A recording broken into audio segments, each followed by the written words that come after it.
देखो, मैं हर एक गरीब घराने के लड़कों को यही कहना चाहता हूँ कि यार, हमारी गरीबी हमें रोक देती है कि हम सक्सेस कैसे होंगे अपनी लाइफ में। क्योंकि क्या अक्सर होता है ना, हमें जो चीज चाहिए होता है वो चीज हमारे पास नहीं होती।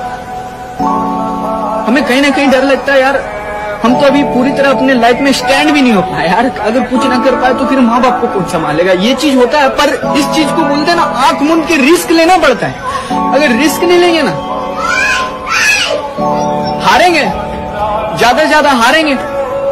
गरीब है, क्या होगा, वक्त जाएगा।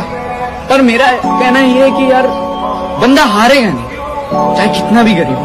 वक्त लगेगा पर हारूंगा नहीं। तो हारने का नहीं यार, समय लगेगा पर होगा जरूर। और जब मुकाम होगा तो सारी दुनिया सुनेगी।